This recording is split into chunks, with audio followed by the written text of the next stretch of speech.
Now let's solve a triangle by using the half angle formula. So, if you have three sides given to you and no angles, well, you can use the half angle formula for it. So, here's the thing. The first thing you need to do whenever you're using the half angle formula is to find S. What is S? You just add up the three sides and divide them by 2, and that's S. Very simple so far.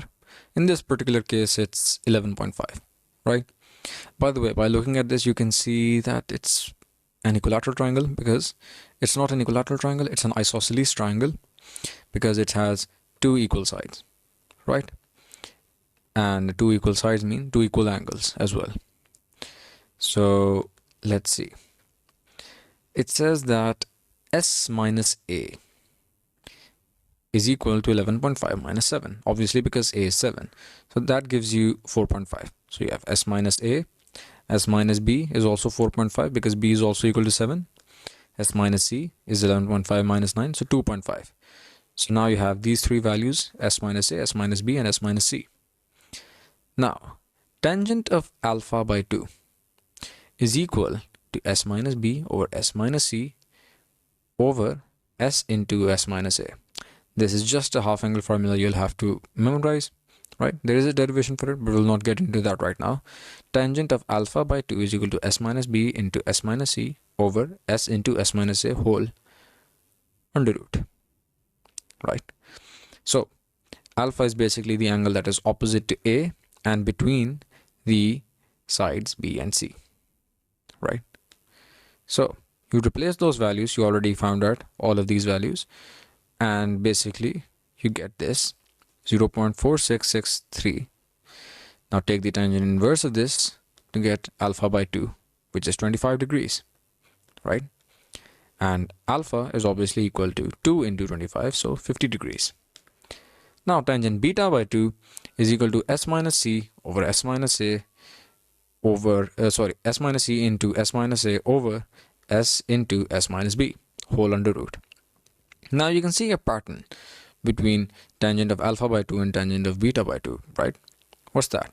Well, tangent of alpha by 2 was equal to under root S minus C into S minus B over S into S minus A, right?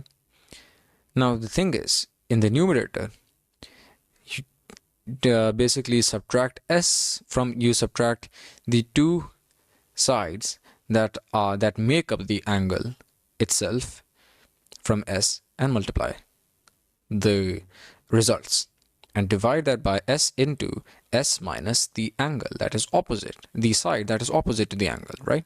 So for example, if you have this triangle over here, right?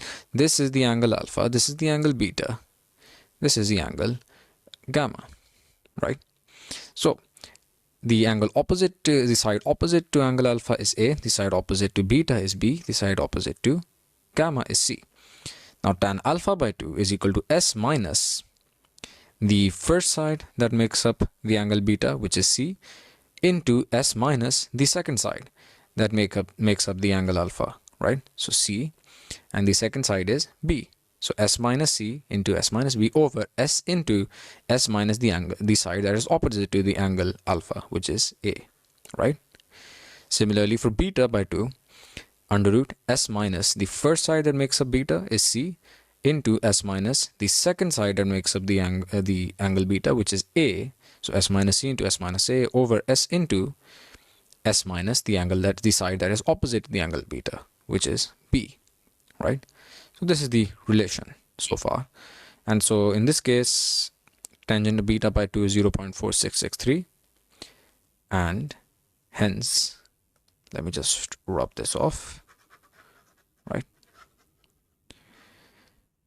In this case, again, beta by 2 is 25 degrees.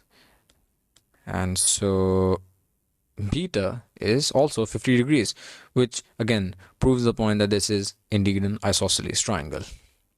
So gamma, you can just use the relation that all three sides of all three angles of a triangle make up 180 degrees. So yeah, in this case, gamma will be 180 minus 50 plus 50, which is 80 degrees. So you found the three angles and the three sides were already given to you. So solve the triangle using the half angle formula.